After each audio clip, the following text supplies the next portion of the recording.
I'm Davey, and I'm awesome.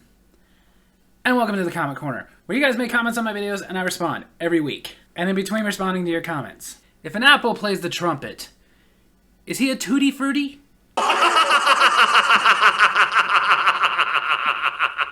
Little disclaimer, if one of the comments you guys made this week does not air, that's because I probably had to cut it because there are just so many comments this week. I may not actually get all of them. So kicking it off this week with an older video that I actually should have responded to last week, but I had to apologize to the person who made the comment. YouTube did not notify me about this. It had flagged it as potential spam and I had to approve it. I just accidentally found it this week, approved it, and promised that I would address it this week, since I should have last week. So on my movie review for American Ninja 2, The Confrontation, Paul Jetto commented, I like this one more than the first. If you like 80s ninja movies, you should check out and review the Ninja Trilogy, Enter the Ninja, Revenge of the Ninja, and Ninja 3. Awesome flicks. I intend to get there eventually. Just be patient, Paul. And as far as the American Ninja movies, number 2 is obviously the best. Looking at this comment though, I honestly wonder why they flagged it as spam. Do you work for the 80s Ninja Trilogy? I was thinking about getting anxiety, but I chickened out. Then, getting into last week's videos, last week's comment corner, the apology corner, where I gave a very heartfelt apology to my brother. Ashley Martinez kicked it off with, You're doing great, baby. Keep up the good work. Thank you, honey. Mostly for not saying first. Then, Josh Martinez commented, As long as you're sorry, I forgive you. I'm sorry if I came off a little harsh, but the punishment must fit the taco! May you rest in Reese's Pieces, brother. Nobody puts Davey in a corner. Thank you? Then Paul Jetto commented, You guys are weird, man. Totally wacky. What was the Dirty Dancing reference? Putting me in a corner and then having me sing and dance to an auditorium? Don't worry, it was a throwaway joke. When Chuck Norris makes a joke about Jada Pinkett Smith, Will Smith slaps himself. Then taking it back to another older video, my Davey's Awesome Movies, where I reviewed Captain America 1990. A new commenter, Anthony A. Perez, commented, This movie is so laughably bad. It's so bad it's good. It really makes you appreciate the MCU Cap movies. I enjoyed hearing your take on it. I recently reviewed this myself and had to see what other people say about it.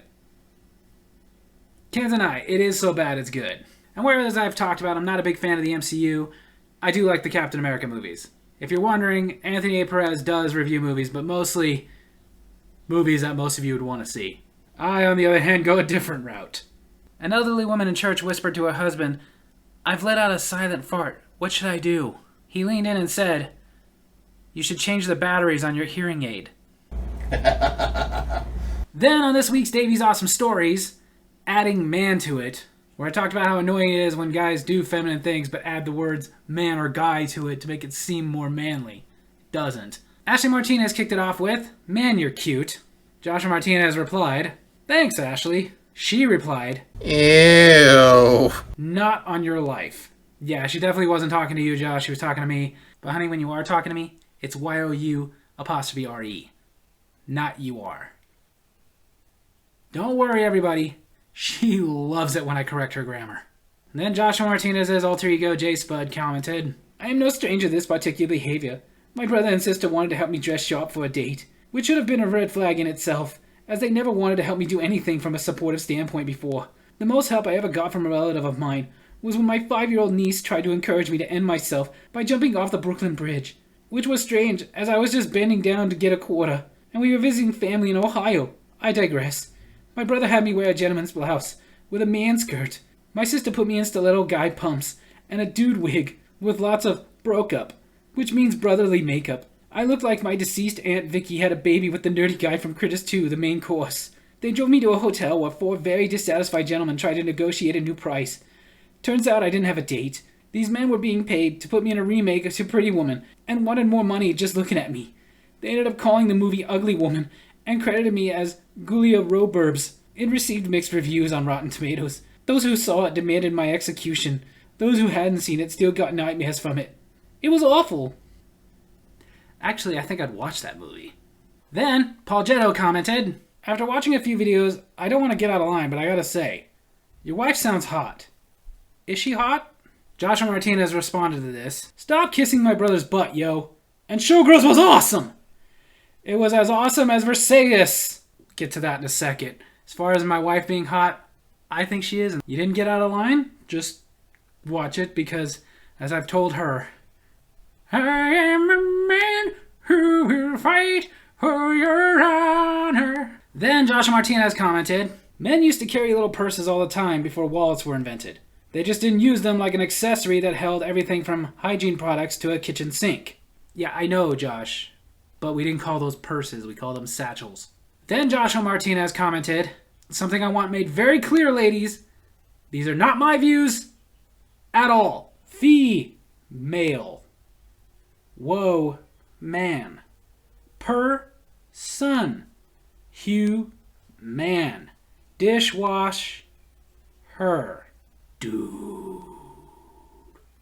Then Joshua Martinez commented, how did the medical community come up with the term PMS? Mad cow disease was already taken. That's not funny at all. Question, is Google male or female? Answer, female because it doesn't let you finish a sentence before making a suggestion. As an airplane is about to crash, a female passenger jumps up frantically and announces, if I'm going to die, I want to die feeling like a woman.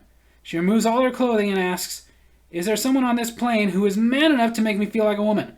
A man stands up, removes his shirt and says, here, iron this. A man is lying on the beach, wearing nothing but a cap over his crotch.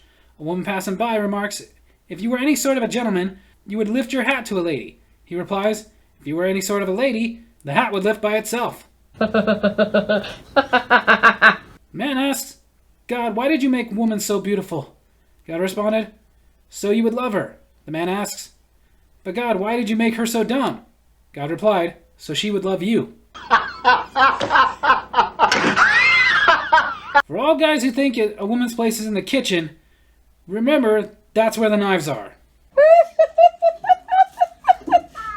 Then, Paul Getto responded in his own comment to Joshua saying that Showgirls was awesome. My roommate Tim is going to type why Showgirls is awful. I'm assuming this is where Tim took over. Showgirls was a critical failure upon release.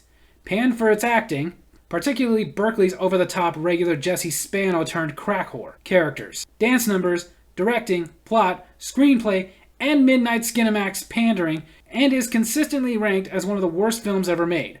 Paul Verhoeven gave us gems like RoboCop, Basic Instinct, Starship Troopers, Total Recall, Hollow Man, and Flesh and Blood. So of course he was doomed to make a flop fest, such as Showgirls, because as we all can surmise, they can't all be winners. If he wanted Showgirls to be the type of film that made any money back, he'd have filmed it with a less wasted budget and released it on late-night adult entertainment with films such as Lord of the G-Strings, Playmate of the Apes, Dinosaur Island, and Attack of the 50-Foot Centerfold. Oh, Josh is not going to like that knock on Dinosaur Island. Trauma films have released schlock far more noteworthy than Showgirls. Of course they have. Have you not seen Sergeant Kabuki Man NYPD?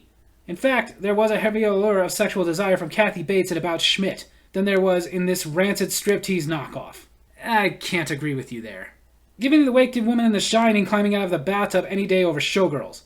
Mic drop. With the exception of praising Kathy Bates naked, I've made all these arguments to him before. You are wasting your time. Except for the argument about the critical response, I don't know if you've noticed from watching my channel and watching my brother in my videos, but we don't really care what the critics think. Screw them. But as far as your valid points, you don't want to get in this avenue arguing with him over whether or not Showgirls is good. He's not going to relent. Trust me, all these years, he's not going to stop arguing that it is an actual good movie. So take it from me, just let it go. Because this is one Pantera's box you do not want to open. We don't care if you get it. I'm going to buy an airplane that exclusively flies people who are bald. I'm going to call it Receding Airlines. Then on my DB's Awesome Wrestling video, where I did my top 11 mid-card championships, Ashley Martinez kicked it off with, first, I have nothing else to contribute to this. My wife doesn't like wrestling. She doesn't mind that I collect wrestling belts, but she thinks it's stupid. Then, Paul Getto commented, I liked the original hardcore belt. You know, the broken one? Don't get me wrong, as far as that one goes, it had a certain charm to it, and I liked its concept in the beginning before it became a 24/7 championship, but I wouldn't say that aesthetically it was pleasing. Then Joshua Martinez, continuing his offensive one-liner jokes, commented, "How many men does it take to open a beer? None. It should be opened by the time she brings it."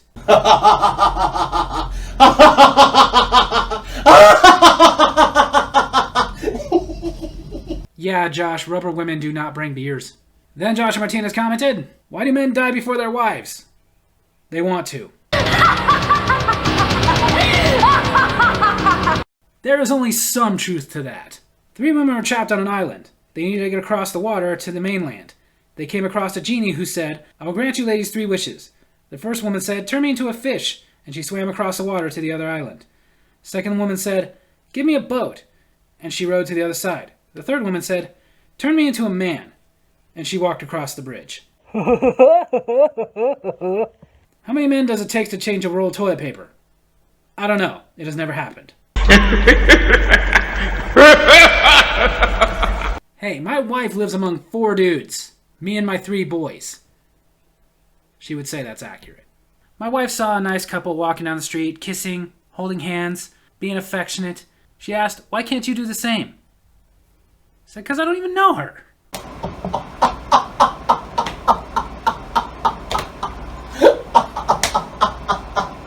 And then here's where we get a lot of comments, so bear with me. There are a total of 21 comments on this one video. My Davy's Awesome Movies, where I reviewed A Nightmare on Elm Street 3, Dream Warriors. First person to comment was Rob Kindler, who commented, "First, congratulations, Rob, you got back in there." Then Robert Kindler commented, "I think this one is the best, but if you tell me the first is your favorite, I won't argue with you. I'd say those are the 2 best, but I think that number 3 is the best." Then Robert Kindler commented, "I think I was like 7 the first time I saw this. Scared the crud out of me.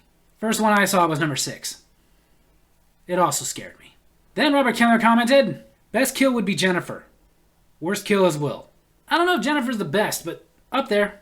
Like I said, Philip and Jennifer in the top 5, both in the same movie. Author Ken Lindsay commented, "Yes, I'm just putting the banner. I don't have time for all that. If the ground was made out of pudding, we could just pull the sign out. And if your ex-girlfriend had just showed her bra in the beginning, we could have avoided all this. You owe me a new bumper." Then Robert Kindler commented, "What I always asked myself was how they explained Jennifer's death. I mean, did she give the TV a flying headbutt? If you're paying attention, I covered that in the review." Then author Ken Lindsay commented, "Also, it is the best in the series, and I don't like the attitude you had when you mentioned it at the beginning."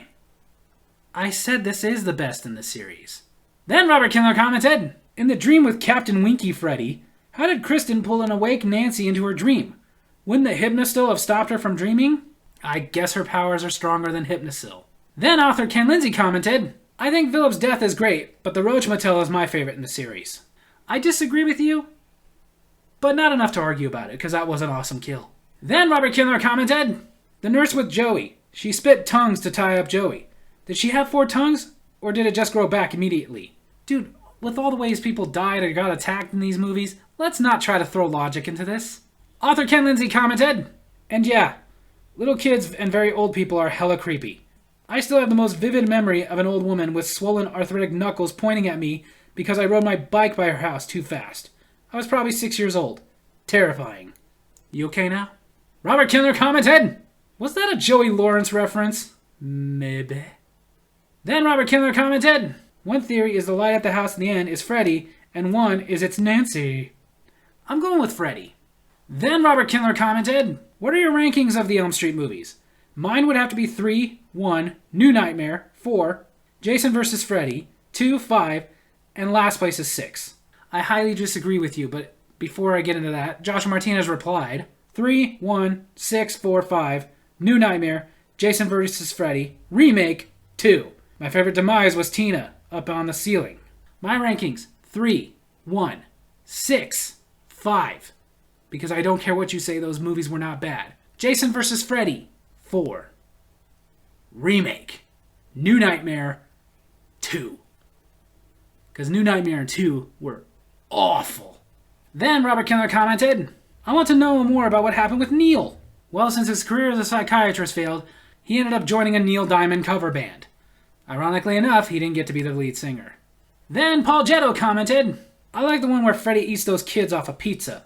That's number 4. And he didn't kill them, he was just eating their souls. And I didn't like that one. Then Joshua Martinez made his own comment. What gets to me is the very beginning with the caption, "Sleep, those little slices of death, how I loathe them," by Edgar Allan Poe.